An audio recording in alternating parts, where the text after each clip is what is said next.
Kale mukagwa ali ku mutimbagano nkwaniza muganga muka enchi ya lero mukatunduka na ka big story kwengera kusawa 3 paka 5 edenchi ya lero ni Joseph Tamale Mirundi mu the big story ngabulido oli yotyana josinze okutubona baramuyisa ino mwami Titus ali egayaza twenda ino mwana abatubuliza n'abatugobera okuva ku mikutu agenda ulo abatugobera ku mukutu gwa YouTube gwa Facebook n'abandi bona na woli wosinze okugoberera Baba TV tukweyanziza ino Titus recheraho ali egayaza munangwe bali kubanga olikuwe bali kubanga oli kutugobera bulungi abendo gobera jja ku mikutu ya feja YouTube Baba TV Uganda atebo wenda kugoberera ebifa ku mikutu jange obukugoberera nze jja ku Sir Simon Muyanga Lutaaya Sir Simon Muyanga Lutaaya on Twitter Sir Simon Muyanga Lutaaya on YouTube Sir Simon Muyanga Lutaaya on Facebook Sir Simon Muyanga Lutaaya on TikTok wherever you want to find me weda kundaga ntusobola okuwaya bulungi maniza mincho ya lero ngabulido tudakuba tuwaya ku bintu kamale baire mu kitundu kyaife nga tukali jagala nendo okuyozaliza banaife ab'ekigulu basoga banange ab'eisaza ly'ekigulu mu bwangobi bwa kigulu nendo okuyozaliza okutuuka ku kye mwatuuseeku muyogeyoge okubita mu mikolo gyaife emirungi egy'ebyobuwangwa mwasobola okulonda nate omusika walata waife izimba gologolo yatuva ku maiso era nendo okwaniza mugere y'endawulo omulangira Gilbert gologolo ngobi wa kigulu omuyaka yamaze okulondebwa n'okolebwa ku emikolo sebo tukwaniriza tata waife kole emirimu emirungi tukwendeza ekiseera ekirungi tukwendeza amazima n'okulwana entebe ya data eyo kubanga latawe yalwanirira ino entebe eyo yakuuma enono d'abadadabe yakuuma namulondo y'abadadabe okusala atuuse okukisa omukono ng'agemereire obwangobi bwa kigulu twenda kusaba lata nti omulimu ogwo tukusuubira mu kukola nga Katonda n'omubeezi wo bw'oli nti olina mulenzi muto tumulembe muto oyida kutambuza ebintu bino bulungi kale banaife ab'ekigulu abava ekigulu mukwano gwange Buyinza Abdurrahim agoberere ino ebintu ebyate nga natera okubituweereza banaife abasasi b'amawulire okuva eyo mwene natubaniriza ino sebo lata yaife yogayoga kuti kigulu erina ngobi waayo omulangira Gideon Gilbert gologolo ngobi wa kigulu askire izimba Patrick gologolo yatuva ku maiso emikolo dozanga buli kujibana kyo bikyatambwire kale njala okubaniza mwe nate bannaffe busoga erina abakulembeze b'amasaza 11 esaza eri muri baterina mukulembeze kuva yali aliyo izimba Patrick gologolo yatuva ku maaso kale oyo mpya zakema begawali badola z'ekintu kyenjagala obulungi oyo mpya kati yalondeddwa omulangira Gideon Gilbert gologolo ngobi wa kigulu bantu bali ku misito gya nnyama nga basanyuka oyo ye mukulembeze omujja owesaza eri bamusiza mikolo mirungi bulungi. You know, when they take a goat and get out the goat's pancreas and then tell you to drink all the liquid in there, you know how bitter it tastes, but that's one of the rituals that the Basoga go through when they are installing their cultural leaders. Kale, Busoga is now duly constituted. All the 11 chiefdoms have their chiefs fully installed. Not the 10. There is one that has issues. I think Butembe still has issues. It is oscillating between the right and the wrong one. But I think that will be addressed. Kale, tuwayoza ino, Katonda abayamba okutambuza emirimu gyabwe mu bulungi, lataga ife wangala ino, omulangira Gideon Gilbert gologolo. Mu byalo byetujja okubiyita mu gavumenti yaife nga bw'edi tulina ebintu Kamala Joseph Tamale Mirundi bana bali wano tudda kubita mu bintu bingi nga nenda kubebaza bitubaire mu kitegere bulungi nti okusoma kuli kukomekereza amasomero gali kumaliza okusoma alusoma luno olusooka ndooza nga binayita November n'omwezi gwe tulimu abasinga badaba bamaliriza ate nga abanaife abakyomusanvu ebibuuzo babimaze abasini eyokunabona ebibuuzo babimaze banaife abasini ya 6 advance level nabali kujja okutandika okola ebigezo byabwe tubendeze ekiseera ekirungi tubendeze okuba ku bulungi mukyala Janet Museveni Minister w'ebyendegeresa yakobye abazaire nti banange gye muli eyo mufube ino okukuuma abaana abawala balube kufuna mabunda akoba ati abaana bano bwe munaabagayalirira niboononeka abaana bano bayimwe mutwale ekiseera nga bwe nakubakulula as a good parent obuvunaanyizibwa buli eri gwe omuzadde okulaba nti omwana wo omuyambako. Abaana baba n'ebye bamanyi, baba n'ebye baagala, baba n'ebye basobola, n'emirundi egisinga okubajjamu ebintu ebyo byetaaga omuzadde okuwaayo obudde otegere abaana bye beetaaga, otegere bye baagala, otegere bye basobola. Nga bwe ntera okwogera bulijjo, si buli bye beetaaga nti biba bituufu, si buli bye beetaaga nti biba birungi, naye ggwe nga omuzadde bw'omala okuwuliriza ebyo bye beetaaga ate kikuyamba okusobola okusalawo nti kino kituufu kino si kituufu n'obatereeza. Abaana be tulina ennaku zino in the era we are living in tebakyali bakulagira bulagizi gwe kyoyagala, you impose it on them. Abaana bafuuka bakuwuliriza and you build from what they have. It's not about kubawa gwe kyoyagala. Bwe twali tukula ffe bwe kyali maama yagamba kola kino kola kino kola kino kola kino. Tulina abaana ba mirundi ebiri mu Lungereza. We grew up in a what generation? Kola kino, I do what? Abaana babuuza what should I do? Now we are in a generation of the why. Omwana gw'ozaala akubuuza bw'omwana nti kola kino akubuuza nti why should I do that? Nkole ekyo lwaki? So you must have the why question, you must have the reasons to defend what you want them to do, of course under the limitations of you being a parent. Kale Joseph Tamale Mirundi mutabani wa Yohana Mirundi mulina wano era njagala kumwaniriza. Simanyi wali tulinga abali mu ssabo enkofiira ate yo si eya bulijjo, waliwo ate eri enkofiira ennene ziri enkofiira 3 tulinga abali mu katale k'enkofiira. What's the problem? Nti enkofiira ya bwakadinali eva Zanzibar ate okugikuwa yava ya kardinali va Vatican. Dini yaffe gikuwa ino kubanga okoze miracles ezisukka 10. Wa kardinali sitegedde kyo. Dini yafadda fituleetinga abantu kati enkofiira tesaaga. So mu dini ki? Eyaffe. Nti yeruwe abakatolika?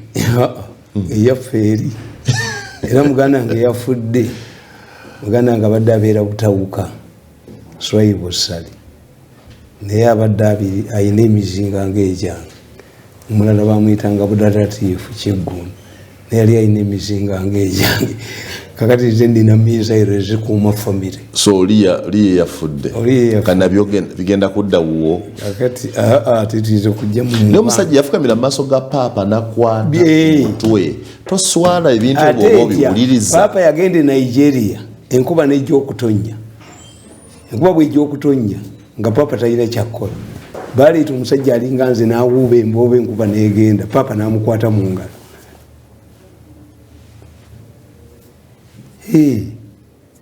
Amaanyi ge kardinali oyo wamala mugende mu interviewing yagenda mu kizinga eyo muleke Victoria ne banyiiga yali agenze ku fundraising ku Kereziya. Basajja bannakenya be bali ku kizinga ekyo ne bamugamba nti otuwadde amabaati ameka nti 5 50 hata 5. Kardinali n'abala 1 2 3 4 5 ne basirika amabaati 5. Yes.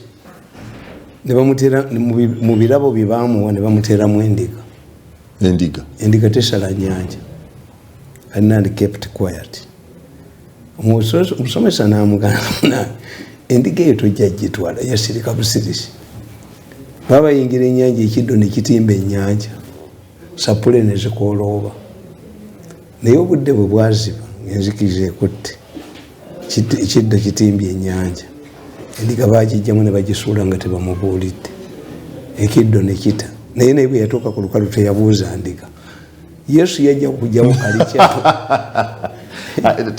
Ebyo byali ku kardinali Wamala? You can interview him. Reporter yali mwenyina wa Nambooze. Mugende mwenyina wa Nambooze mukono.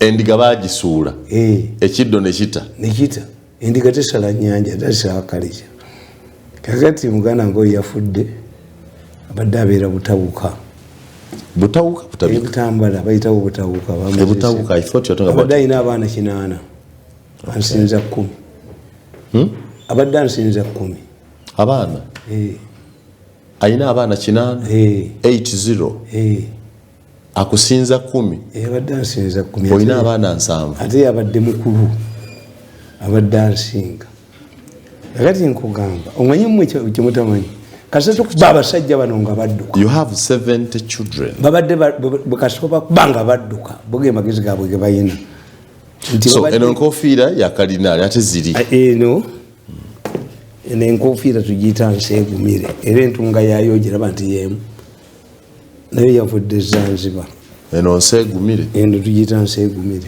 ate ku nseegumire nabako Muhoozi tugiwa muzira ng'ali mu lutalo nseegumire ensi yaguma omuzira agumire yaguma ng'eyibaale so eno ya Muhoozi ate eri eno era nayo yemu tuli mu lutalo ya Muhoozi kuba bwe tubakubanga badduka kakati nze ndowooza nti otandise okukaddiwa bagenze n'emize gy'otagenda kakati bagenze ewa pulezidenti ku weekend nga balina strategy kumukanga nti Muhoozi akuba enkuŋŋaana Museveni yabagambye yakoze eki as he made a political statement kale namwe mugende mukube oba kubakuŋŋaana namwe mugende mukube Museveni oyo nebakomawo what the argument tebo balowooza nti Museveni is fighting his father mukicreating I want to tell you mugende mbagambe bampa akatabo kange the lion and the Masai warrior. Nobody can fight Museveni in this country. Muhoozi knows his father. But I'm asking you, do you believe if Muhoozi is bearing against his father, would he be moving with his uncles? Because Museveni, the chair, is the head of the Kaguta family. It is possible because politics is different. It is not. Museveni is and Muhoozi knows his father. So what is he doing then? Yes. It must be, the battle is between the Kaguta family and the Bakoto. The Bako thought that the Kaguta family was easy. You can grab power from them. Ngasalacha ina na masasi mugundi. Where did your father fight? Museveni spent 5 years in the bush. Do you know what happened to the Kaguta family? During those 5 years. Neither we agree that Museveni went to the bush for 5 years. He has been in power for 35 years. Yes. Teyesa sulanga byafiirwa. So the Kaguta family needs how many years okulaba nti beesa sudde byafiirwa. That mentality from abantu abaso. Na mutunuulira ne mutunuulira. Ne mugamba Museveni oyo musajja mugezi. Museveni can put you on a self-destruction mission. You go to him, you ask him something, nolozo muwangudde. Nenga he is ruling the snakes out of their holes. There is no way Muhoozi can fight his father. So what is he doing there? Yes. Because he is still talking. Yeah. Kakati mwembadde mulowooza nti Muhoozi ajja kukuba bidongo ajja kukola ki? Mumulwanyisiza nti ave mu magye. Mumulwanyisiza nti ave mu gundi. Tetumulwanyisa tugamba it is the order that Mr. Museveni has said that whoever wants to join politics needs the army. Nekugamba nti natulya lwabugo nga warrior, the Masai and the Masai warrior. I want you to leave that one now. Museveni tasaaga. Because it's not in the contest. Nakugamba nti Museveni tasaaga. Museveni detects enemies from far, but it takes a long time to act. He lures the snakes out of their holes. For example, he watches Mama Mbabazi's activities for a long time until the fall of the hammer. I always ask people for Museveni to strike a deal with Galuga, Mbabazi's rival, and the dropping of Mbabazi, what came first. Nkugamba, Museveni directed officials of NADS to inject billions of money into Galuga's business, even before dealing with Mbabazi. Museveni also promoted Henry Tumukunde to Lieutenant General. Then it was an energized Tumukunde who fought Mbabazi. Museveni also did not listen to complaints about General Kali Kaihura until the hammer fell. He sacked his younger brother, General Salim Saleh, from the position of the army commander, from the office of the state minister for finance. Museveni surrendered his in-law, Alice Kaboyo, when she found herself caught up in the Gavi Fund scandal. Kaboyo was seen carrying her mistress to Ruzira prison. He, Museveni, opened and owned a live televised program, disagreed with his wife on reopening of schools during the COVID-19 pandemic. The question is why the two would disagree in public.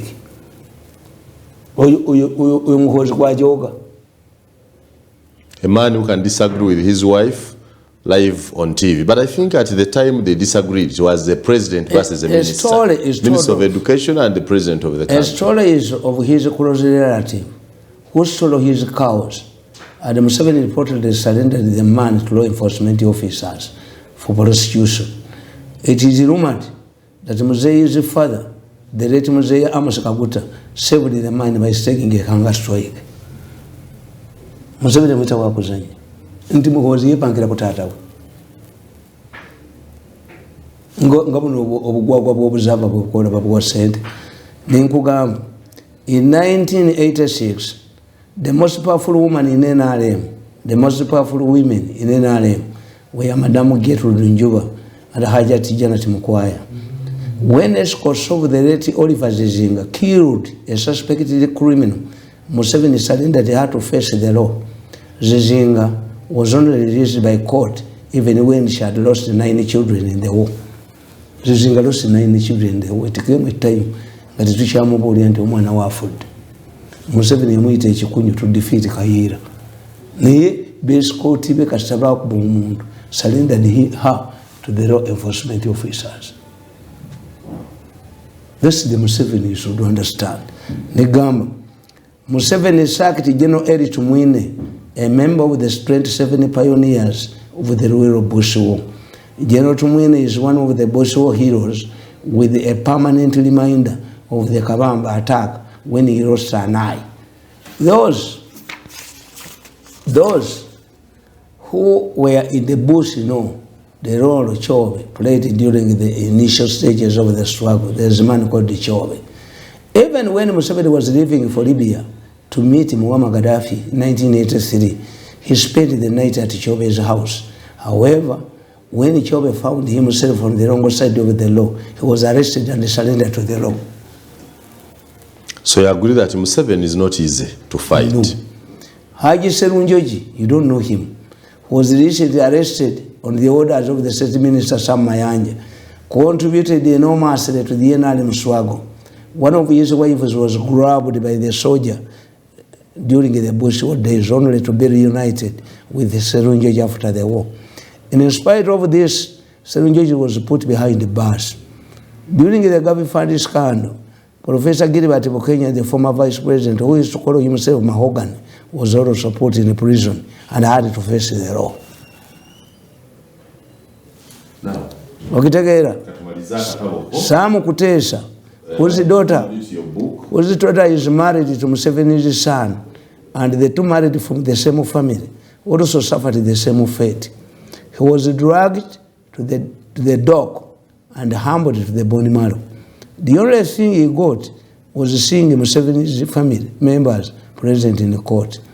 Major General Gimu Muhoozi, whose wife played the role of Senga at the handover ceremony for Museveni's daughter, also found himself in Ruzira prison during the Gavi scandal. What about General Moses Ali? He arrived in Uganda from Wekizera aboard a cargo plane with the Land Rovers and the bodyguards. Upon meeting him, Museveni, he said, I quote, "You killed the people and I killed people. Therefore, no apologies." Moses was demanding for the vice presidency according to the Tripoli agreement of the city. He used to attack Museveni during NRC days until he was arrested, charged with the treason, and imprisoned for more than 2 years. Whatever he has today has been achieved on Museveni's terms. What about Lieutenant General Andrew Lutaaya, who single-handedly parodied the Kanu and defended Museveni across Lake Victoria from Kajans to Kisumu on his way to Libya in 1983? What about General Pecos Kutesa, who was Museveni trusted ADC? He accompanied Museveni to Libya in 1983. However, when he failed to capture parliamentary building during the final stages of the war, Museveni replaced him immediately, and he died after a drinking spree for idleness. My submission is that era nze bagendayo ne bamugamba nti omusajja atambula n'ekidomola kya acid ate kayigula yampa permission. Have a letter from the Inspector General of Police. Ne bamugamba omusajja alina ekidomola kya acid, alina emitayimbwa, alina ennyondo, alina emmundu. Omanyi Museveni bwe yabagamba? Yabagamba tokyogera. Yabagamba oyo mwangu nnyo. I don't need to disarm him. Ayire kasidi omuntu ogu oba afulumye ku saseri ngenda muwa babonereza okusinga ne kitata. Amaye fulu. Museveni bamuzanyirako. Amaye fulu. So asidi we yasigala mu motoka mbuyina for self defense. Bo bali bagenze bamugambe disarm him. Ne bagenda ne bamugamba bo butambi bwe bakuba. Nti Mirundi atulemesezza ebya COVID kubanga mbakutte nga bali ya sente. Ne bakomayo wa Kalisa. Kalisa ne mugamba nze ebyuma byange biva balaba. Ali bwati mpita wa kuzannya. Ate onero muyolawo. Yabagamba mugende muwabire mu court. Take him to court. Ne bagenda ne bamugamba, how do you entrust these sophisticated machines to a madman? Give them to situated people like Kandiho. Yabagamba, that madman will retain the machines. Tia akali bikete abo opposition nabaga no. Abo opposition imbeketera nemu muri stubborn yabasobola. Ye Museveni abagamba about Mirundi. There is no way Muhoozi can antagonize his father. Amusibirawo. Naye by your own words, wadoga nti the battle is between abajozi n'abajogeddwa. Nate byonyine biraga nti Museveni buli mujoza amukolako, buli mujoza amukutteko. So mujozi kyakumalira obudde. He has capacity to address a political rope to hang yourself. Museveni embarks, he encourages you to embark on a self-destruction mission. Tibana abakuya batunulira. I have a meeting bali na kisozi. Nasaba ministries nazimu. Buli gwabadde ayagala nga amugoba. Ninga ye Museveni omwana wa mukwezi. Have you had any scandal involving Muhoozi? Have you seen Muhoozi making a statement about politics? Is he Islam? That's why you asked them. Has he made any statement? We saw a scandal when he wrote about Kenya in a tweet. Yes. Actually, his only scandals are tweets. But what has he done? Scandals. Yababuli anti-Tigray rebels must have been, he supported them. I was watching television and I saw Obasanjo negotiating a deal between the Ethiopian government and the Tigray rebels. Because he's a soldier. He believes in Pan-Africanism. Actually, nobody has doubted his credentials in the military. Has been telling you, M23 cannot be fought. Are they Congolese? Do they have reasons to fight? What if, when Museveni went to the bush, Nyerere sent more troops here, because the Tanzanians were here. And when Museveni attacked Kakiti, Tanzanians were killed. But what Nyerere did, he evaluated the situation. Is Museveni fighting for a cause? These are Ugandan issues. Nyerere ordered his troops to go back to Tanzania. There was no ceremony. he left here skeleton staff of trainers. Tanzania training military team, so the North Korean commandos, and British advanced. So having explained what you have explained, what then is Muhoozi doing? Yes. If he's not fighting his father, what the Nyambonte is akola chika? Muhoozi is helping younger people to develop their talent. Atina bagami.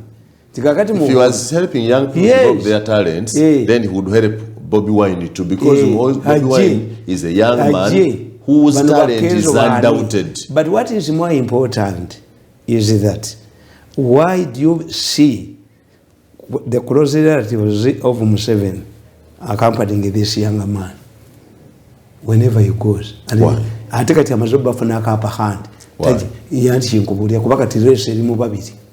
I take an vehicle dish over Sil, what tango doing, passing resolutions. How can you shout at me when I'm entering a taxi park? You not enter my car. Am I going to your car? I'm simply entering a taxi park. Yes. You may never know which taxi. Yes. What's the role of Tango Doi? Is to wait for candidates to clear them, whether they have valid papers, whether they have qualifications, and surrender them to the delegates conference. Where do you find a person? Ngani mchibuka tukugamba. Banange tewali alamuzizaako olwaleero. A trader will feel embarrassed. Ebintu betwali na alamuziza. Wakiri okulamuza newe batagula. But where do you find a party that is ring fencing seriously before the elections? What if these MPs adapt the same method? Tinewange temujjayo. Tango do itakitegera. He's an academic idiot.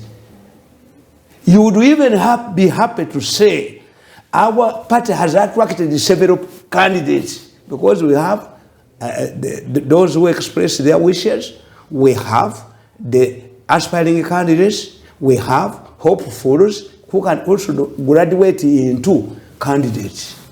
Tachimanyi yasoma political science. Yamunsomesa yete yamusoma. Tiyita mumanyi. Eyasomesa bezi zikabitabu. Yasomesa ngachi.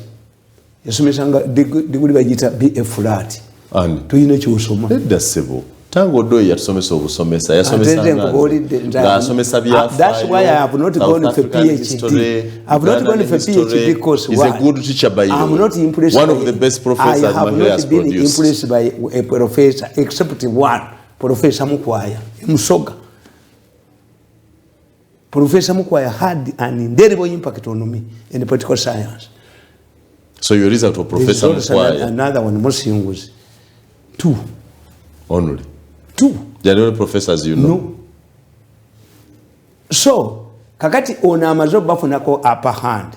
Until the race is between the two. Unprecedented. 2 people, Museveni and his son. Where do you find this? And these people have kegged themselves. Why? In the face of panic, what have they done?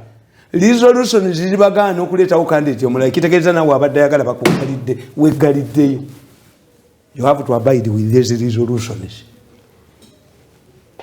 Is it not the right of Tango Doi as the chairman of the NRM Electoral Commission to clear the air? Because there are people asking. The mistake was made. Tango Doi has this man Tadongo has also made a mistake. If journalists come and ask me about our campaigning, if I'm Tadongo, a smart guy like me who did the public relations, I would say we have no vacancy. Simple. We have no vacancy. Which is the truth. Yes, there is no vacancy until Museveni's mandate expires. Until Tango Doi declares. Yes. Until the Electoral Commission declares. Why are your Muhoozi as yellow? Yes, and we shall have a Muhoozi day. You are not answering the question. Lwaki enkofira za Muhoozi muzitunga mu kala ya kyenvu? Eriko kakati gwe kitibu kibuuzi. Lwaki campaign team ya Muhoozi eriko chairman's team? Chairman yani. Have you been able to study the chairman?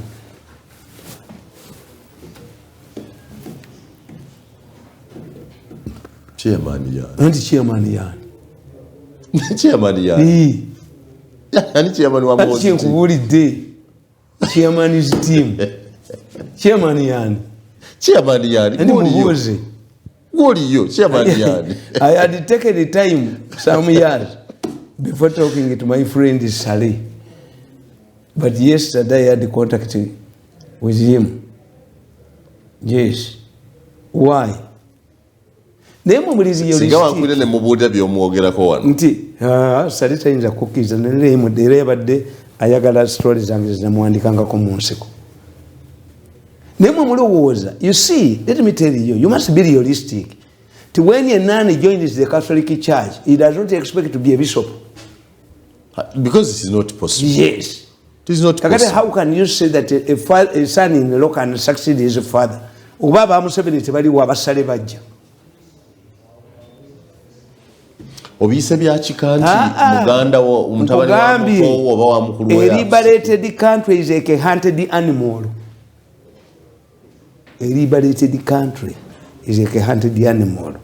When you look at American politics, they used to ask you, where were you during the Second World War? Where were you during the Vietnam War? So that we know that you have been part of this from the start.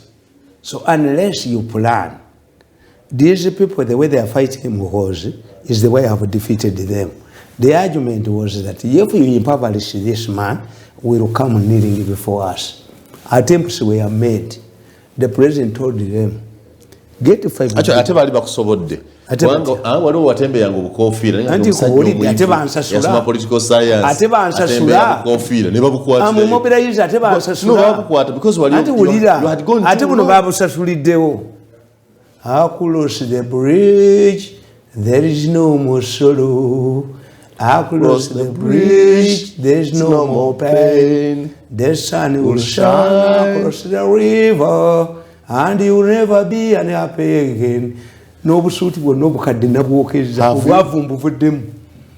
Nakyo yiniiza eno group officially baguliddewo bo obukofiira ono yabubulaka t-shirt muzimu temusasula. President yali asazeewo nze mbambalabu ku byuma byange. President yali asazeewo to move with me during the election n'afuna jajja sente ayina kubeera kakikoka ayina kugenda ku NBS. Kakati the way you underestimated me is the way you have underestimated Muhoozi. Muhoozi has never uttered a word. You are singing it today that across the river, across the bridge, there is no more sorrow. So you have crossed. Yes, I have crossed. Kubanga kye nabaleeta tebakitegeera.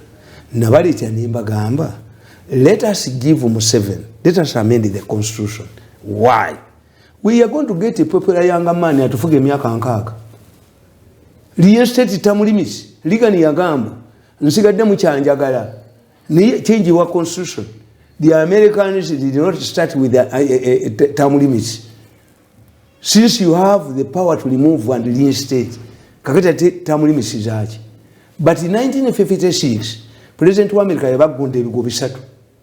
Congress nga siye n'eritikiteeso tikitandikakako mu America. Kati term limits nabagamba let us instate term limits.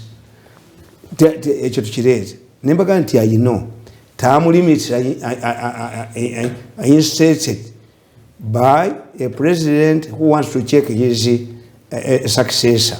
Oba aliko sayiro batali. Jerry Rawlings yamanya nti bi abantu amasasi nkoze ntya tiye kuba yateekawo kulunda lima ndina kuwangula Dr. Lima namujjako kati nakola constitution. There 4 years. N'ategeera nti ni Ghana bwe nfuna hostile president anfugira emyaka emeka eri nyumba ya Jerry Rawlings bajocha. He survived in Ghana because he is married to a princess. Kakati constitution mugizeewo. That was my argument. The second argument nti Museveni tumuwe emyaka egyo with an assignment harmonizing members of his family. Kati Muhoozi temukyamusobola abakubye n'abamalawo bano balina ku concede defeat. They are vanquished. Vanquished cannot dictate terms of surrender. They must surrender to Muhoozi.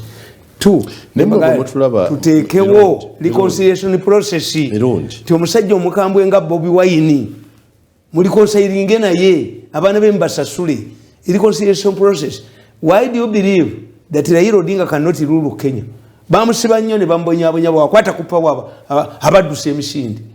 muyibamubonyabonya change the constitution gundi nga bino bibabaddemu nti Museveni asigale for how long in Malawi the first lady Mama Kazamira bamugamba nti Kamuzibanda is Sinairo n'agaana let him stay in power was decisively defeated. Kazamira refused thinking that he will control Sinairo Kamuzibanda bakiri murusi yamukuba akalulu. So we evaluate mine nagenda okulaba nga Kaji Moses yuko nga kiyingiddemu kana akawala simanyi gateway plan nali nakawulidde dda nga bo bagamba Mirundi olaba aliawo Museveni wali kakati ngenda okulaba abakiyingiddemu nga bo bategedde Muhoozi abakubye era for the first time I got a paragraph in the monitor ekitabangayo nentegeera bano balowooza sibala they think I don't calculate nenkuba ate kyenateeta nenkuba idea yange baali bagiwamba bajje bawambe sente ewa Museveni wavuddeyo anavuddeyo ntya nafumbiddwa mu family yemu Museveni for 20 years has failed to solve my financial problems kubanga omuko Erichi Mirundi is a nuclear bomb nina kubeera minister mukinga nfugiramu ndi maje ga Germany mu NATO. A man who has the brain you control me. He can only go to he can only go to NBS where he's controlled. To control my head on Padechi. I refuse. When I was a center but I cannot work in NBS. Kalisa nali mwasizomu. Where engeri yakubamu yali yakintu. Kalisa the way he treated you. Nekundi yali nemugagwe Kalisa kwate ebyuma bino abasajja bano babadde mu State House. What is this? Amaze okulya se akomo bajjo yamuwonya kintu kibala mu kintu nzeeyo wali wamusoboza akwagala wano yekwese mu kabira kira n'entuma y'obbala ani aliyo nti Kalisa namala n'ajjuba mu bwesti bamwasa omutwe ekibuli ebereejeneza. I caused you a case where you took my 10 billion. Are you calling me back to create a case for you of $1 billion? These people operate on contradictions. If I'm a mad man, according to Dr. Kurubi and Dr. Kabushin, can you make me an advisor? First take me to Botanic clear me. This is how I operate. You cannot make contradictions on me. If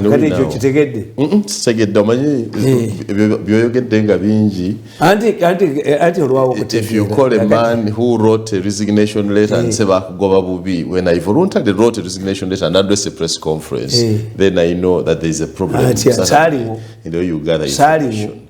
But anyway, now that you crossed from Museveni to Muhoozi, because you have said you are of the pain, no salawali sanyu, ne suit your zokeza, are you available? You are forgetting one thing, Mirundi. Naba Muhoozi bagenda kudampinga. Gwe muntu asingo kwa munamalo wa amanye wa Muhoozi. Tebakusudde wone balonda Frank Gashombo kola ku yamawulire. They dumped you. And you don't know. They dumped you bakusudde. You don't know what is happening. Bakuwadde ki? The Gashumba group sobola gijoyininga. Why? The Gashumba group temanyi history ya NRM. When we went to the bush, many Baganda were scared. Why? Nti bano bali bamaze okugenda Mozambique. Museveni yayingira mu Folonasa. Mirundi, katandikira let me explain. Let me explain. Kakati mwete mukimanyi. Bwe mba muyina ekintu kye mutandika kubaako kowe ekikuuma, not to be infiltrated. Kati Bagashumba bagamba, this is a Bahima issue. Miyamu not a tribalistic.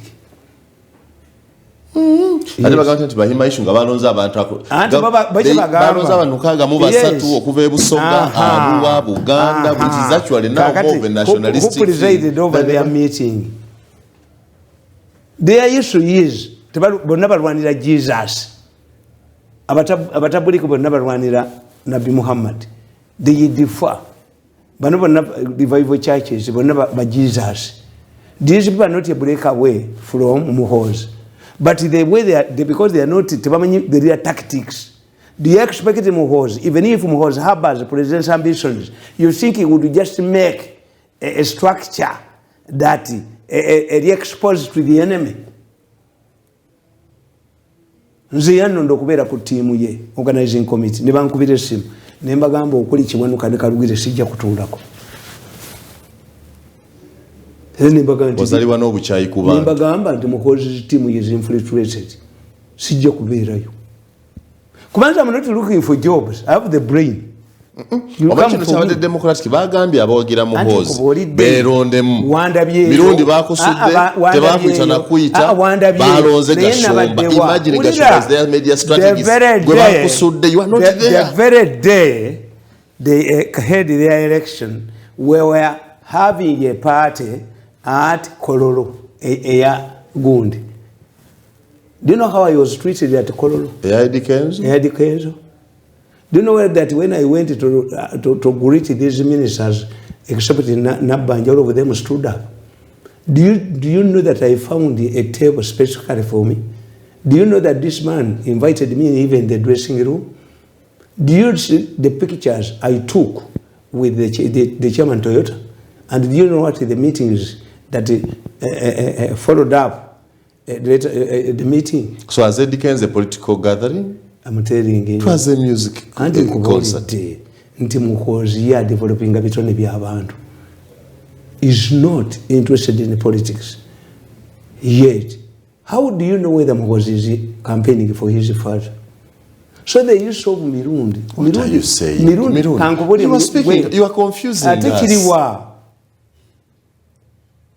What Sayinka said.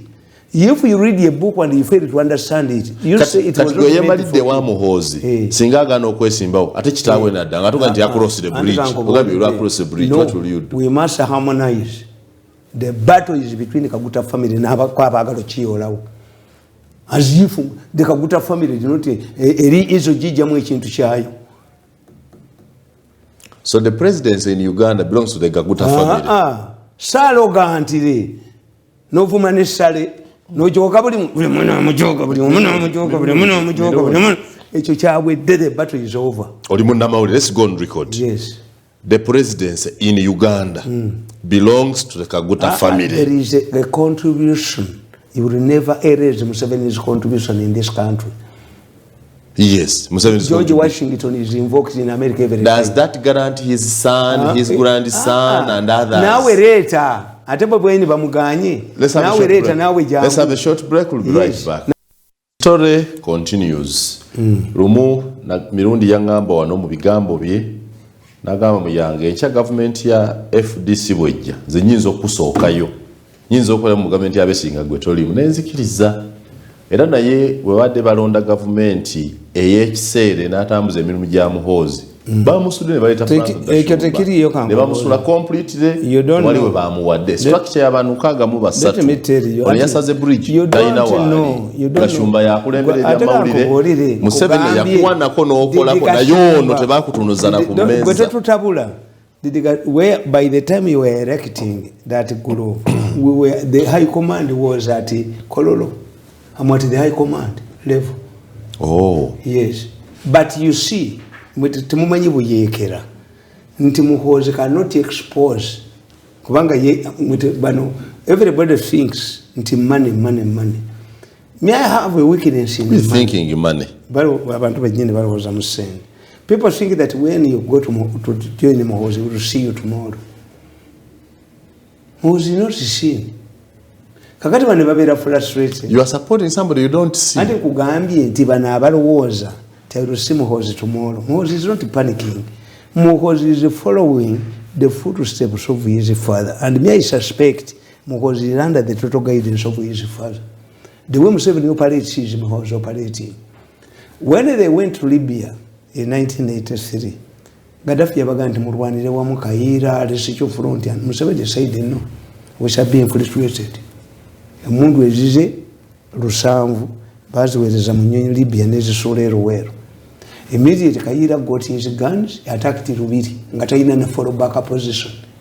Omusajja gwe bayita Sonko yakwata loole y'emundu n'agitwala mu NRA. Kaira adduka buddusi. Kaira was a problem in the bush. Museveni refused to be infiltrated. Nalaba Kasirye Gwanga namuga gusigala yomufeddemu. Ono Kazini yamulekayo mu Lesotho front. Kazini was sergeant in the Amenisi army. This is how we survived. You don't expose everything to wound. Kakati abo bagasumba balina team yaabwe. But there is a high command. So go to high command. For me, what I want is to have my freedom of work. I don't want to be mpakasi in anything. In fact, Singono yandika nenkole ebintu byange. Bamugamba omusajja muwe sente akole ebintu. Erichi Mirundi is a nuclear bomb. Kakati onantuka mwanda weyazo. What has happened to a poor Mirundi? Takubye nakujjabo. If you frustrate road, if you to get money, nebagule motoka van neje bagigula manyiyo. Bagiteka mu billion 10. Nebatula ne bagamba naye Museveni tatukwata ekiro. Kwa ye monitors this man. Tikakati tie what do we do? Tufuneka bangali tutwale mukunguni. Mbandi ku byuma byange nga ndaba meeting endala. Sente tuzitwale yo tumutte ekiro tuzijeyo.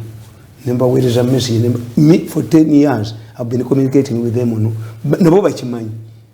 There was a time they were discussing a very important matter, sensitive matter. I waited as I was watching them, and I sent them my observations. The chairman said, "We're in danger. There's a man, there's a person in this room." They searched. I think about Peter Kobu, yes. They reconvened the meeting. Executives have been watching. Ebyuma bino biriruddawa. Zimbi baga biri wa Muhoozi. Ne bagamba biri special forces. Ne bagamba Museveni bagamba. Omuya bali politikira n'abagamba.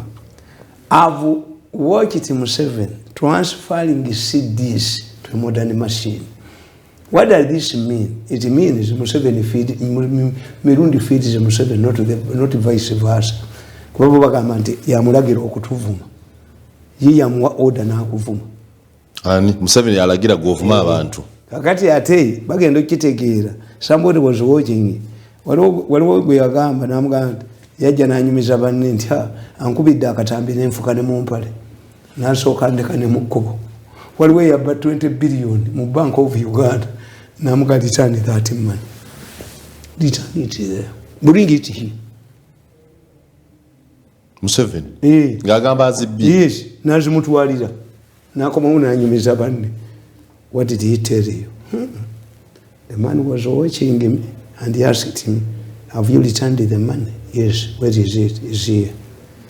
"Okay, go." Could I move? Huh? My legs were trembling. Museveni agamba bisente mu Bank of Uganda nti zirete one. Nazikomyawo. Ate yali azina mulala yali azibye. Uncle Sam gave him this money. Nzemba sibalaba. Nazizaayo. Ne banoonya buli wamu. Ne baga the only person who is delivering these CDs is natural. Why? There is nobody in Uganda who can not sell this information to us. Era ku omulimo gwe gwali gwakwata abantu babeke ku social media. Waliwo Leya Museveni raised $400 million from World Bank n'ateekawo Leya zonna baazibba. Sente zonna baazibba. $400 million was stolen. Nga waliwo omusajja bamuyita tuli agenda ne Walichi Mugisu. Babagamba nze nayogerako nabo. Walichi ne tuli agenda. Twasisinkana mu nyumba. Is this information that you came across while you were press secretary? For us, twali mu nyumba ne mbagamba nendeka abaserikale bangati distance nengenda n'ebyange nembaguza enyumba yonna. If there is somebody who is hiding here, I explode myself. Ne bandamuza enyumba yonna n'emifaliso ne bangagwe katukubuulire bano basaaga. If they want to arrest us, they should give us a judge who is going to grant us bail. Sife twazirya genda okuze wali kyentuli agenda. Era Museveni was defeated. What he has done is to return Leya. Waliwo engineer Gundi, engineer Lutwama, yali amanyikinga sente ne bamutegeera nti yabalemesa yali yatwala sente baali baagala kumutta namala mutwala mu nkofiira eyo namutwala mu eyo enkofiira kabangali yali emugoba mutta ne yeefuula nettabana nebo mutwala. When you see me dressed in nice suits, you think I'm a human being like you. What are you? When you see me dressed in nice suits, era nze neewuunya abasajja bagumu oyinza kusanga ali abasajja abasaba bakyala bange ku Ebola omwe kati bamuyita Ebola mpa ku Ebola owa Musenero owe achenji kuba abantu tebamulaba ali kasanda kati abantu bamudura matayizi Ebola yatuuse jjinja ebyo babadde bebikola to halt Muhoozi's activities, but they contradict themselves. Once you contradict yourself, nze mbakubira ku contradictions. In a situation where the Ministry of Education has given guidelines on how parents should want to correct their children because of fearing Ebola, how can at the same time a government company organize embutu yembutikizi?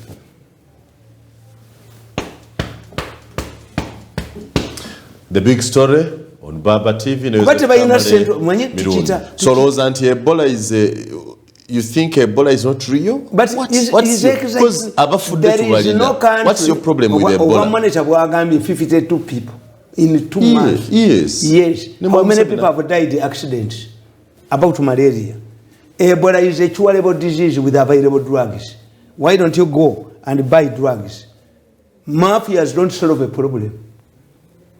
And when the president came up, me, I'm not doubting that it is there's no country that is a disease. Ebola exists? Yes, but it's exaggerated. Bagireta ku Christmas akolera down ye city. Supermarket zabwe zitunde. Jeno Kayanja agende wasale. Amugambe nti ebifulu by'abayimbi byonna mbisasule. Muma blockades. This commercializing a disease is very dangerous. You think mbabuuza ne mbagamba ti abasiraamu bagamba nti Katonda bw'akoowa omukulembeze aleetera eggwanga eryo endwadde ezitawona. Is it true? No. Museveni is loved by God. Has hosted two popes, an Anglican. But these are commercializing diseases. The areas where they get cheap money is the Prime Minister's Office for Relief and Ministry of Health. These are the areas of exploitation. For how many years has Museveni directed that the people would have been shifted? These people, when you go to Goma, Goma has a volcano mountain. They study it. It first emits omukka ne bamanya egenda enkyene bakomawo. Japan, Tokyo, ekibuga Tokyo kiri ku nsi bwe yeetooloolera. Every 45 years musaaki kuba. They are improving technology, reducing the number of deaths. You don't study. So people know. Abantu baraba. So who exaggerates Ebola and for what benefit? Money. Museveni is a mini man. You only squeeze money from him. Bobera n'abaana nga bakumanyi togaba ssente obalaba ku mpingo nga babaleese. Abakazi bano abakwana obusajja obukopikopi nabo bubaleetera emisango. Ojja kuswala madamu ogenda kuswala. Didn't I tell you story? Tiabana ku university, including my son, one of my sons. Baba yingiza mu racket y'okkuba ssente. I don't know where my son got the money. Twezijja ku maama we. Kati batandika okkuba ssente ziri fake. Basajja bali nateete. Ne babagamba mulete obukadde 10 tuba 15. They did the first time, the second time. Bakuŋŋaanya, they are accumulating money. Kati bwe baatuuka ku miliyoni aka ne bagenda nateete we babasanganga nga tebaliiwo. After 3 days ne babakubira essimu awo twavuddewo. But let us meet at Electoral Hotel at 6 tubaleete ssente zammwe. 6, 7, 8 up to midnight. Abasajja ne bajja ne babakwasa ekisawo kyabwe. As they were getting out of Electoral Hotel, the police kabangali stopped on a paper nini ne babayoola. When I heard that my son was among them, I went to the GPS, told them, arrest the Kabangali people first. You explain it to me. How did the Kabangali people sniff that these people were carrying money? How come that the Kabangali people arrived after the people had left? But Mr. Mirundi, you have a name who can expose you. Yes, I have a name, but I'm an expert on public relations. Expose me. I say meeting, an impromptu meeting. Oh, you? I'm going to tell you Owange nafayo naye. Owange nafayo naye ne sente ze bali bamukubidde nafayo naye. Because I'm a smart guy. But you exposed into, you know, mwana omufere omubbi yali akola university. Yes. Police na jichi. Mwana wa Mirundi omugagga atakubyata sente. Akubyata sente. Anti bali balowooza. Bwe bali balowooza nti you can blackmail me, you cannot blackmail Mirundi. Mirundi can defend himself. This is why I did public relations. Somba gamba. Nti kakati tunulira. Economy egudde. They started nabagamba nti tumuli human. You brought this man as governor, deputy governor, to deputize a senior man, meaning you are grooming him. I hear there is a man the president wanted to be governor. Because media yawe never concentrated on certain candidates. So I came up and said, how will this man feel? Ndiyali bera permanently deputy. How?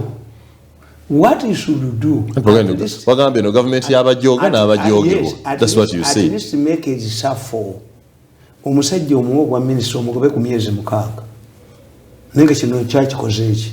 Netumuleetera mulala. Kati mweche bakoze economy bagisse totally. When you go to Bank of Uganda, it has no money. Meaning the governor must resign. Twakyalira ku defending akati. True. The statements that come from the Minister of Finance and from Bank of Uganda. But Gobi has been making directives. Gobi has disappeared from the media. Who was giving stupid directives to the economy has disappeared from the media. So that the target should be this man. And you say for me, I fight for people I don't know. I don't know this man. The governor, see, I don't know him. It's called Atingi Ego. I don't know him. I cannot even pronounce his name. Atingi. There was a man, Maringa. I never seen him. Nakadema Poundson Maringa, the director of currency in the Bank of Uganda. Hey, man, found. Mirundi, you cannot defend Atingi Ego when the economy has collapsed and the country government says we don't have money. Imagine the government saying tetulina sente. Government is in America vending to get money. The day they will remove that governor, the economy will stabilize. I won't tell you. Anti go obanga ganti bachikola delivery economy egwa yes, bachikola delivery tirovewo. Sajja yalemereddwa. Gambye tokolanga economy eganyi. Tokolangako nabo. The man who has been providing medicine, wrong medicine to the economy, the patient called the economy is Gobi. But Gobi has disappeared in the media to direct the blame on the governor. Gobi has disappeared. Mirundi, omusajja oli gweta Snr, waga nti mustamiva anyo omwenge ekyemisana n'ekyeggulo mutebire. Yes. Was a special economist. Let me tell you, I'm not arguing about that. All of the hardest times. Did Maringa print money? A plane that was supposed, chartered by Bank of Uganda, to collect money from the printers, diverted to Britain. From Britain, it came with the luggages that the Monitor and other stupid newspapers, the head up mercenaries, claimed we are printed money, extra printed money. No kalima pounds, no kalima. Ajja kuduka misinde wana. Ate yakola ki mukazi wattu. Ya poundsinga ku musajja. Kwaliko emigugu egitaleka kubeera ku. Gajani. Emigugu. The luggages belong to Tumbire and Mandela. But the police did not have even the courage to interrogate them. Because the target was Maringa. How did Mbire and the other know? Yes. Poleni ya Bank of Uganda yatekeke emigugu. How did they? Paid up media. These idiots in news. Babitegera batya. Society tesobola kwajiwinga. And when it comes to printing money, abanyampi bebakwata agendo smaka tabukanga abanyampi. Emunyampi tukijja mu Bwakabaka. When the Kabaka polluted the air, Mugabe, somebody would stand up and say, I'm the one. Somebody would take responsibility for what he has not done. What had Maringa done? Can you print the man alone? Whether you are the director of currency, but they removed the Maringa. I got another man called Owori. Owori has also disappeared from me, even if I ring his number. Owori was a senior man in the refugee, the United Nations for Refugees, had been transferred to Malaysia. A very rapid job, paid heavily.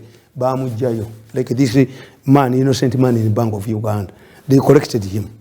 They were Muyambis and Bamutwari wa Museveni ku COVID. Museveni asked him, if I rock Kampala for 2 weeks, how much money do I need? Musajja namukalichulating it. With the milk, with what? Baba pe kituguru. Nugu watudde. Ba munda. Bo bali sente. Lieutenant Kananjina naleta ebijanja yabyoleza kawempe naye taliiwo. After using it, they dump you. Bakunyiga bakpato ddamu kwogera. Owoli.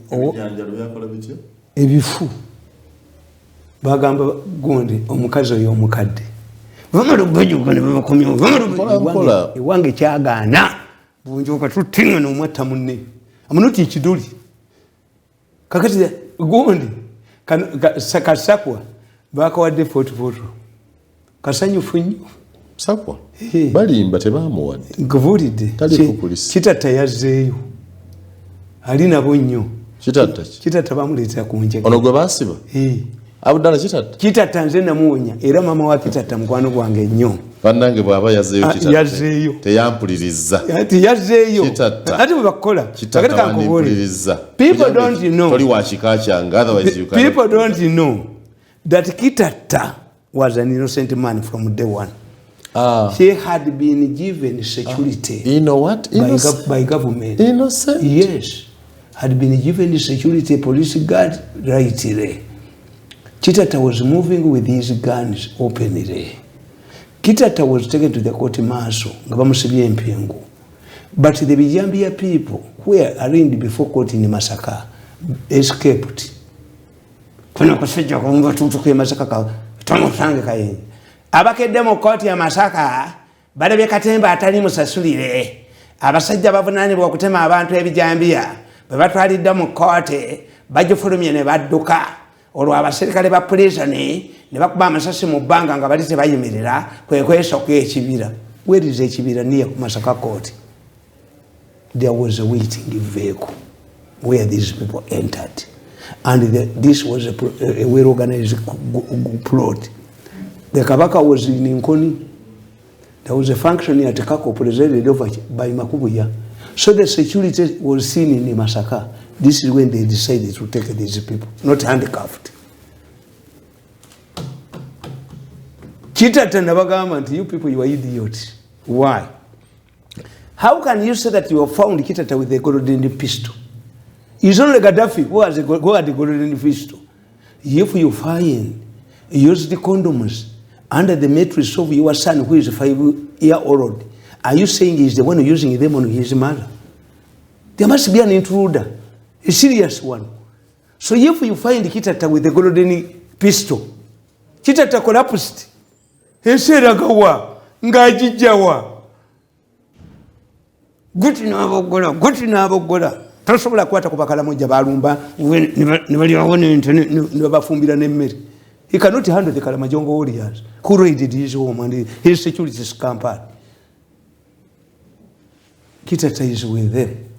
Yazzeeyo. The first ne Kayihura mumukomyewo. Kayihura I think is a bitter man. Kayihura is a Catholic. We Catholics, we take things seriously. Who are the Catholics? You? Yes. You are Catholic? Yes. You started by being a cardinal in a Zanzibar, but then you are Catholic now.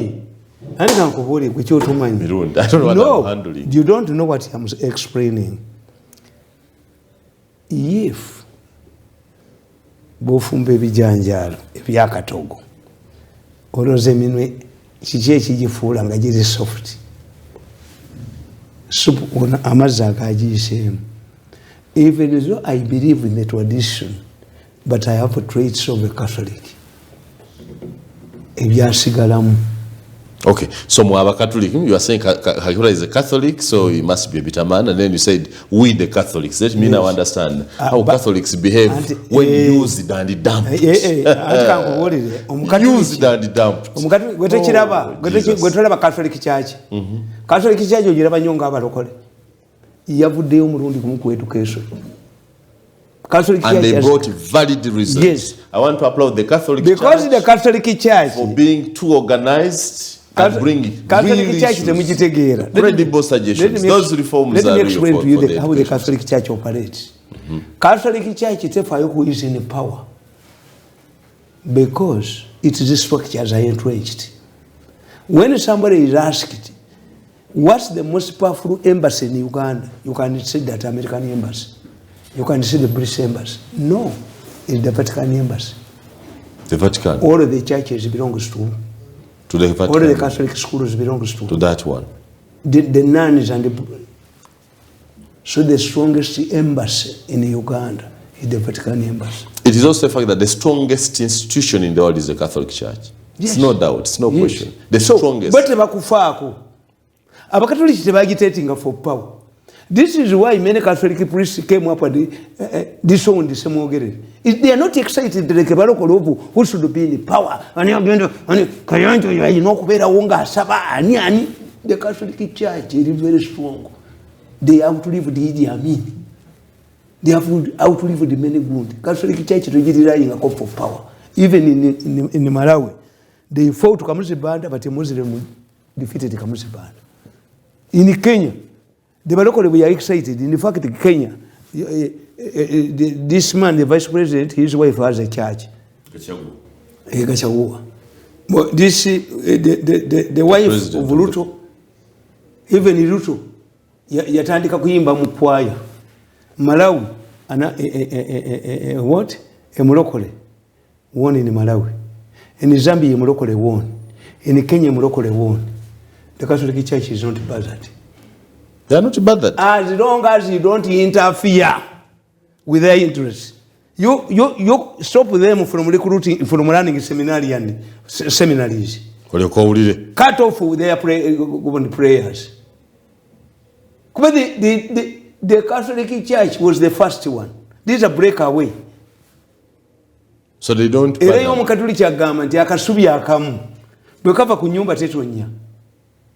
And this is why.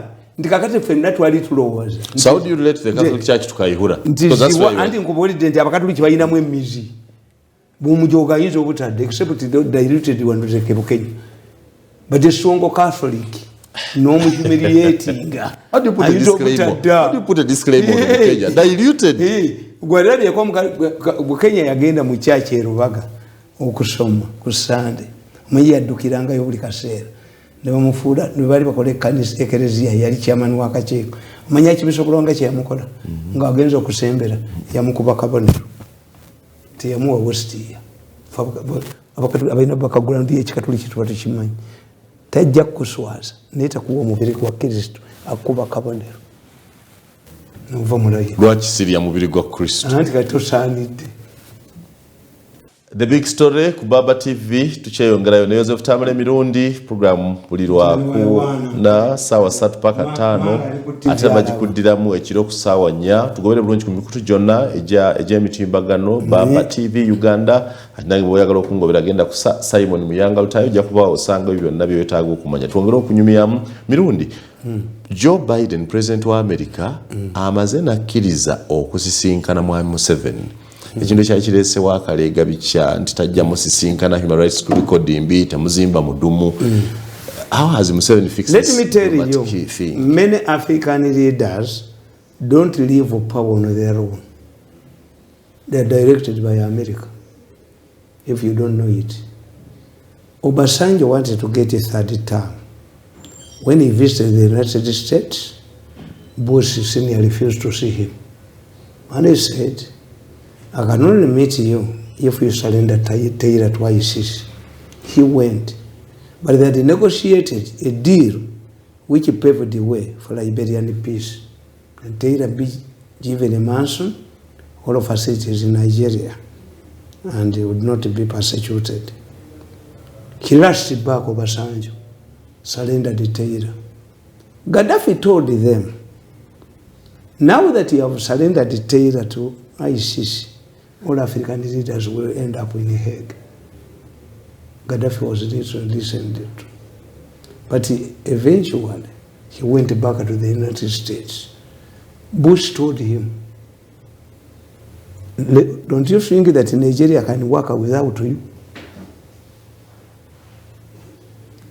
And Obasanjo has written it 3 volumes. Obasanjo, a soldier, Obasanjo, the leader, and Obasanjo, the overseer of Nigeria. Obasanjo. This Julius Nyerere yakwata omusajja we n'amufuula omulalu n'amuteeka mu Dar es Salaam nga ku Constitution Square. Nyerere okadde, Nyerere otwavuwazizza, Nyerere genda. The man pulled the crowds. A madman. Yes. Kakati, kisajja kirano ebikyogera bituufu. Nyerere n'abayita. I want to retire. Togenda ne badda mu Dar es Salaam ne bakaaba ne bakola. Yabaga nti, you people, you are not honest. Why do you go to the man from morning up to evening, the man who abuses me? You are not honest people. If you want me. Hey. Mbagamba ngenda titogenda. Ate nga mugende w'omulalu. Naye asibanvuma ngende gye musiiba. Ate muyita mulalu. Era Nyerere yabagamba nti there will always be a virtue. Let me go and oversee you. Nabalete Ali Hassan Mai.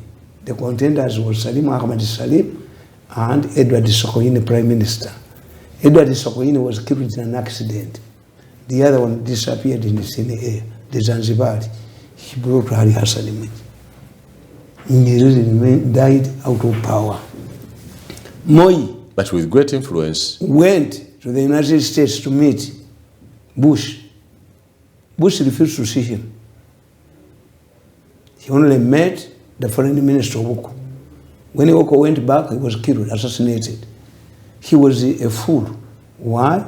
If the president of the United States refuses to see our president, why do you go there? You are head of state. Bagenda ne bakola mu Uganda ne bagamba, the worst performing government institution is the police. But one of the best people who have performed well is Kasinji, a spokesperson of the police. What are you saying? What are you saying? Do I going to get the medal? When he abused Museveni, do I going to get the medal? It can't be. But they don't reason. Kakati, era Bush yagamba Moi, go back and address a press conference to the effect that you are retiring. It could be that Biden is telling the president to retire. Because I remember I accompanied the president to US and Condoleezza Rice told him, Mr. President, why don't you retire and become Secretary General? Museveni said, Mupaka Sirikanan. Me to be Mpaka Sirikanan. Have my cows to look after. I'm not in the power because I have nothing to do. What one said Sudan, Bamit Abraham Obani, Yateka sent an African leader who Mo Ibrahim.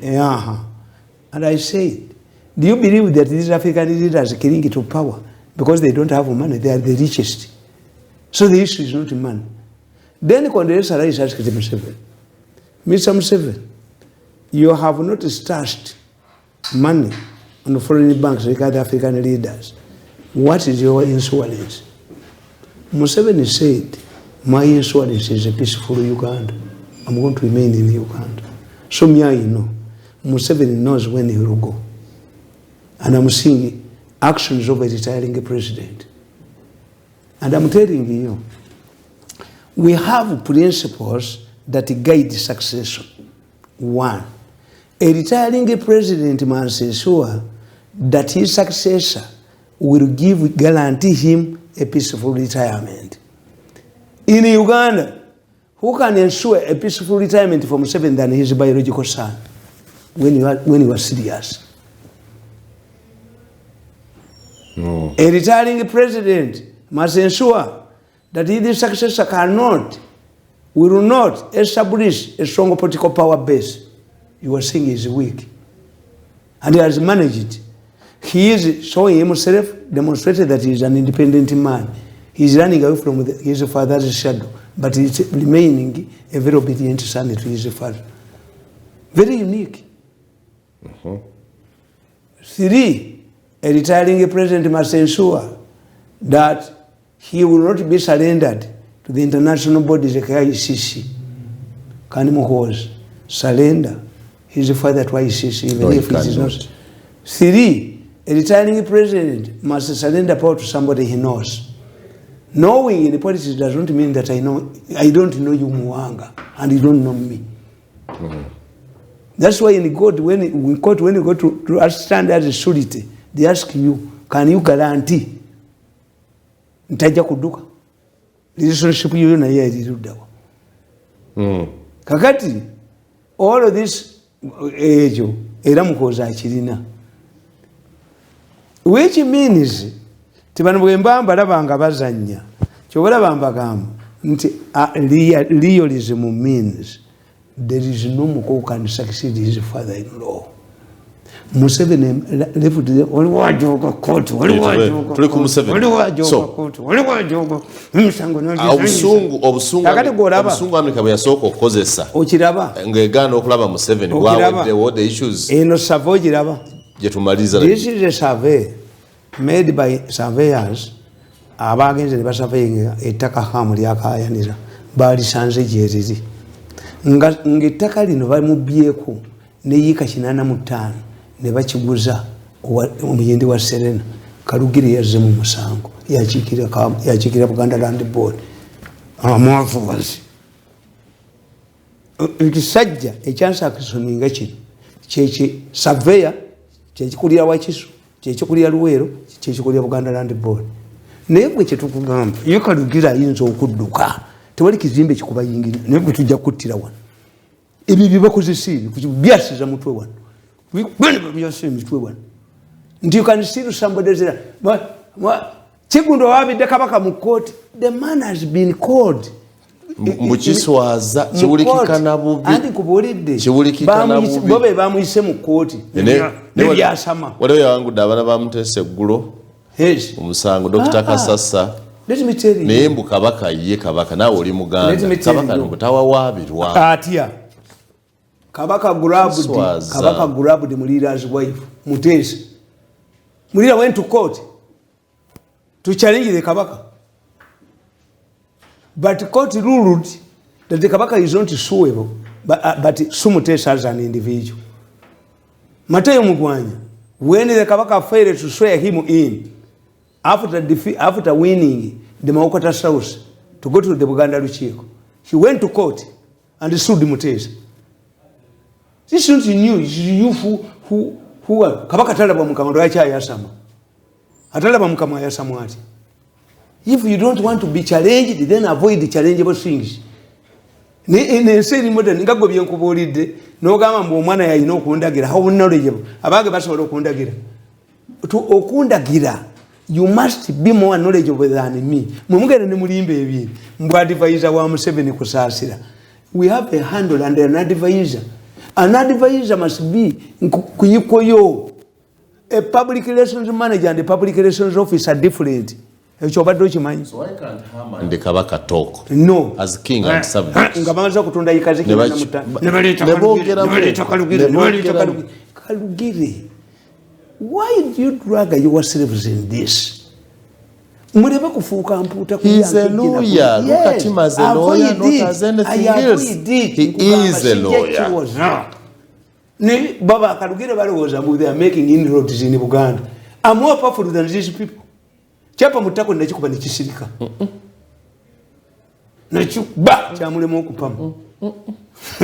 Kakati nkugamba. Say that on TV. Nkugamba nti ono omwana bobe nyini bebamu isogenda mu court. Bobe nyini. Ate ne bwefuula ne bogamba mbwatatu tekabaka mu court. Tujja kuziwoza tuzijjeyo. Tumusobola kubba property yaffe. Kubamu leta Kalugiri. Aligenda ne baguddamu. Kalugiri aligenda ne baguddamu. kati ate okutte busungu bwa Karugire anti nkubulidde ugenda kulwana n'abantu bameka so nava tetujja kukkiriza kutwala property yaffe nga anti ettaka bwe liba lya hamu ettaka lya hamu ayina n'obujulizi court will rule the same way hamu musajja muyivu musajja mugezi bw'atandika kyatandika that's why Muhoozi has defeated you. Do you find Muhoozi anywhere on Twitter? Wano bagole gundi enyonyi enfu emivumba. Have you seen a deal in the military where Muhoozi's name is mentioned when he wanted to be a bishop in the it cannot be mentioned now, but maybe after this government know. When you want to be a bishop in the Orthodox Church, you don't get married. Muhoozi has not got politically married. Has he ever made a comment? Is he making a political comment? Which is a friend. You tell me which political statements has Muhoozi made? He has avoided political statements. Yes. So is he free as a soldier to visit his friends? In fact, they were more hated than Muhoozi because of their involvement everywhere. You said here that the Kabaka is your friend. No, can't you therefore? No, is that possible? Museveni is going to kubanga oyina okumanya nti Museveni Katonda yamuyamba ayina factors ezibeerawo zimufuula relevant. You cannot solve the Congolese crisis without Museveni's involvement. Okitegeera ekyo? Yes. He is the most experienced person in the region. True. Ekitegeeza issue bwejja Museveni mufuula relevant. So could it be the reason Biden wants him now? Yes. Could that be the reason for change of heart? History, a man who has hosted two American presidents, toyinza mulaba mbitabo byabwe nti gundi nti tebamubala. Mwali mu bitabo. Imubitabo mwali. He hosted two American presidents, has hosted two popes, an Anglican. Ekitegeeza likodi ya Museveni. He has hosted the Queen. Has hosted the Queen. His relevance is still there. Singa sibako abako bebatigomeze ensi abako bebanda bayininga Museveni. So we can say Mr. Museveni has solved his diplomatic conundrum in America for now. Nabagamba nti Museveni has handled very well the post-election period. Museveni does not wait to be pushed like a wheelbarrow. By deploying Muhoozi to silence the younger people who are making noise and remaining with the freedom to do other successfully penetrated the once non-penetratable area of Bobby Wine. Muhoozi has successfully. I agree entirely. The talkability on social media is now. We talk about Bobby Wine and talk about Muhoozi. Nti bano bakayanja bagenda mu entertainment industry ne bajunuuna. Bateka okulonda kwa abayimbi ne kubalema. Nga bagala kama sanyalaze nakano kakagomya kayino omuntu kalinga biringanye yalemala.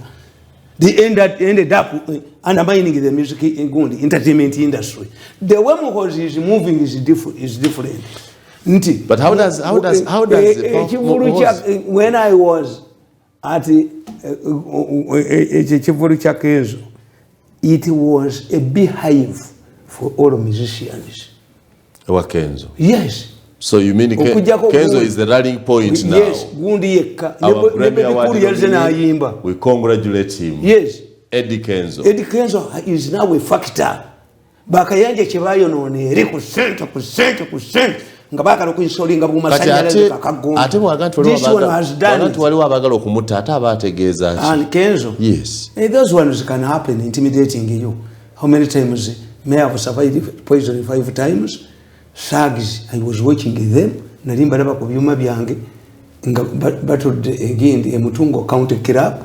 Omusajja bamuyita gundi bali bamuyitani nga assembling emundu. Omwogera bulijjo. But now as we wind up kezo bamutiisa but I see Muhoozi olwedda kikazi nezibulayo entono njala kuuza Museveni asobodde okulwanyisa bino byonna n'atereeza olutale e Congo ensonga y'obutale mu Kampala emulemi nedda nabagamba nti problemu ya Museveni mu butale he is working like a Muganda man anodi Muganda man wabayina abakazi babiri nga balwanagana abaga nti mujjeko ettaala mufukamire mumpoleze kati bombi n'abakwata ku bisambi gwe nkuteko yawangudde and you continue you fuel battles kabuli omwagenda kandi nanyewo omukutteko jjako ettaala mufukamire Museveni wants to satisfy all of the factions which is not possible. You cannot play double. He play oyinza okwombinsika abantu omukazi abadde asamba abantu mu owino nga tamulaba obutale abwagaza abagagga abo kyenkubuulira yabula decision nakugamba what's the problem with these markets katabo kange okalaba buli kimu nki document nze nakugamba offered on Wednesday 31 January 2018 at 3 p.m. obutabo obwo kanso nasamudi obula abwagala nkugamba lwabunsaba ndaba bwa page satinga ntwalira kyalo yakatabo mudi obule tiza kuleta butabo bwa page yakyawandika ddami you scan golaba mu newspaper nga mulimu story ebinene who buys these voluminous books ani akyabigula even the cost ani akyayinubudde busoma ebitabo ebinene so you scan scanning ukaraboka page President Museveni nkugamba Kampala markets were sold to private businessmen like many other government noble policies which are abused by the stealing group clique. The decision to return them to the vendors was right. The businessmen had imposed exorbitant rates on the poor vendors. Therefore, President Museveni's intervention was intended to help the poor. President Museveni directed that if the private businessmen had acquired them legally, they should be compensated. Do you know the person who carried out this parliamentary committee that recommended that businessmen be compensated was Olanya. It's the Olanya Commission. It was the Olanya Commission, parliamentary commission, that recommended that the markets go back to the vendors. Nkugamba President Museveni directive President Museveni directed that if the private businessmen had acquired them legally, they should be compensated, and the Olanya Committee agreed to his position. Nobody at this stage opposed compensation. However, after President Museveni's directive, the thieves raised their heads to steal public funds, as they usually do. Abusing a noble presidential directive cannot be blamed on the president. This was election period. The thieves, as usual, came up with a plan to steal billions of money. They knew very well that governments the world over are sensitive during election periods. This is when they brought up the compensation demand. The thieves penetrated the market vendors by powering money into the groups. The money created the groups started inciting gullible vendors. Those so where exactly does he want the markets to belong? Abwagaza basuubuzi, abwagaza bagagga. Yakugamba Museveni nti it is not part of the NRM policy to surrender the peasants to the economic sharks. It was not the policy of NRM to sell markets to businessmen as done by the late Sebana Chizu. Buddeyo mu bantu. But Museveni's dilemma is this. He even directed nti abatunda obutale obwo tebalina na powers yali bakutte. This is government land. How can a few people stand up in Kiseka market and sell a market, a land which does not belong to them? Kakati najja akola ensobi yagamba tibumba mwagala okulonda ba leaders abo obutale abo mugende muleete electoral commission erijeseringe ba gundi bona fide vendors baba registered fe mu tax nabagamba nti abayina tax mu Kampala wadde batubye ne batumalawo tetusukka 10. All of the taxes you see in the city bananyinze tetusukka 10, and in many cases bananyinze tebajja bali mu government mwe babbira boyita aba tax benyini genuine taxi drivers, veteran taxi drivers, tebajja. Abasinga bubbi bali mu government. Kakati what does it mean? Nti Museveni bagenda ne bamulimba. Abatakisi bagenda kusikana Museveni nga zisigadde zikola. Abataki abasomesa bagenda bagati okusikana Museveni amasomero ne kaggulawo. We bamubira batwala abafere abo minister batwala y'abafere. If Museveni is meeting taxi drivers in Kampala, then they cannot be transport services. Tamale Mirundi Snr tugimalirize. Ensonga y'obutale muleme. Ani nkubulidde nti obutale tebulina kizibu. Naye olina ekitegeera the remaining land in Kampala eri ku butale na taxi park abafere gye baagala okubba. When you look at Kiseka Gundi obe bonna Owino market was bought by a group. Kuba Museveni yabagamba you can have connive and have a group. Mwina okufuna businessman as a partner oba government evuddemu. Kati what these people did tewali ayina mudaala gwa nyaanya asobola kukola mu katale k'Egwandegeya. Balinnya waggulu. Ayina mudaala gwa nyaanya ogw'emitwalo 3 yegatta azimba akatale. Ekyo kya Museveni kifu. Kakati mu Owino Museveni bamubba naye Kisaka lidda wa Kisaka era aliyingira Kisaka. Abasajja b'omu Owino baabula akatale ako ne basasula city council sente zaabwe. If we want to remove them bano abaakagula they sold their land ne bagula akatale ako advertised by Kampala City Council bababba ne bagenda bwa Museveni Kisaka n'obusuma bwabwe obubanukako ne balimba Museveni. Kisaka yakajja. But have compensated anti bamujera ku group yemu. He's actually trying to solve a problem. This problem is actually bigger than. Kugambye ate eri bigger ki. If you want Kiseka nga oyagala Owino market oba ene yaza decide is it going to be a market? Does it have a future as a market or is it land for development? Answer one. Two, Kiseka Owino was bought by these people and the state council took their money. Museveni was cheated. Omukozi yagamba mbu babasasula. Bakayongo babanja sente zaabwe. First, if you allowed the Indians to come back, why did you cheat your local people? So first, because the Indians had genuine ownership of this.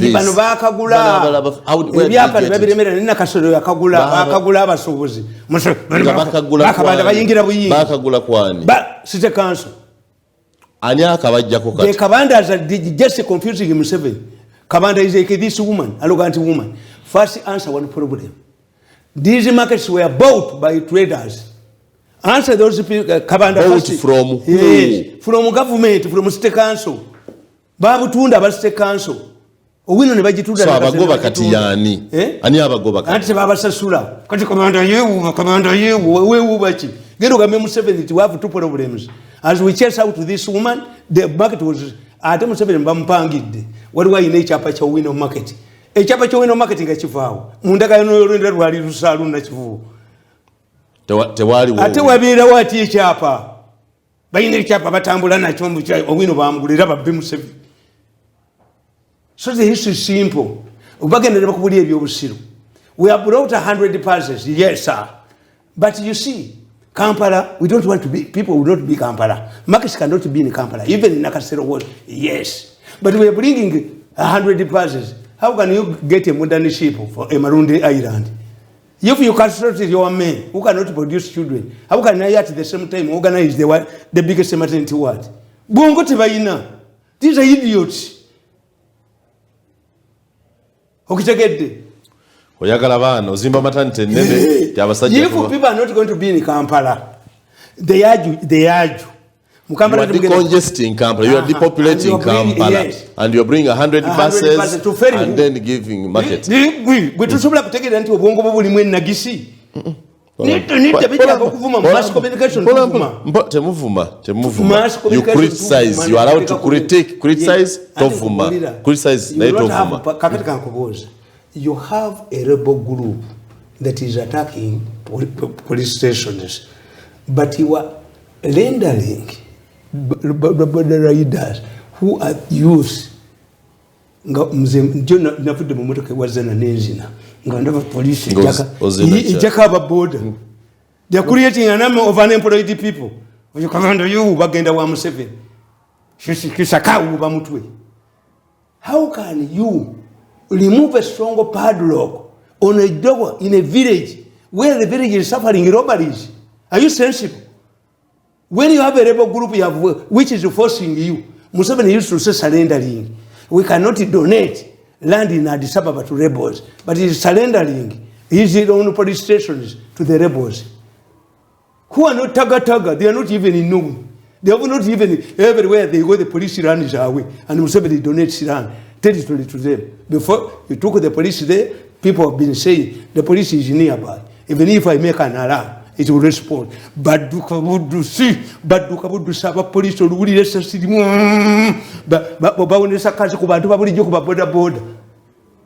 this is a confusion.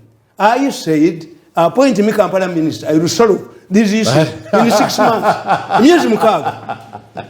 Appointing Mirundi as 6 months. Appointing Mirundi as Kampala minister. No, they cannot appoint as minister. Is a disaster.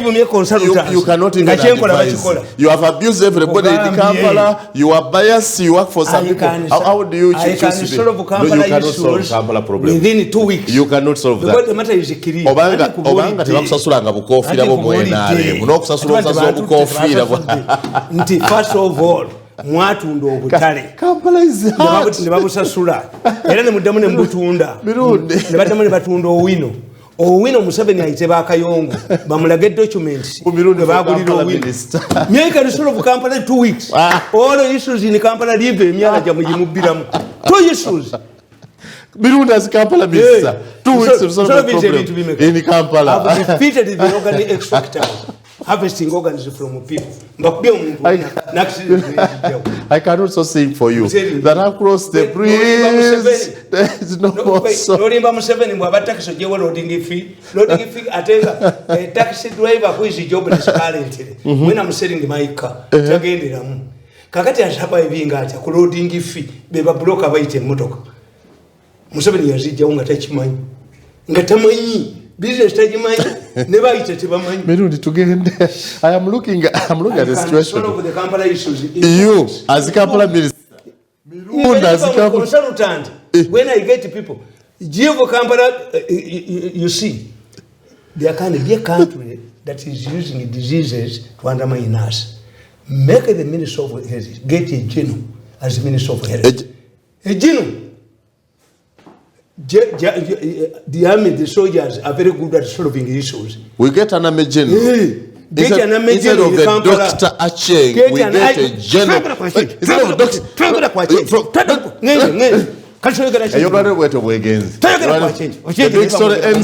with the Tamale Mirundi, the Sir Simon. Naye Acheng atuyambye okulwanyisa obulwadde.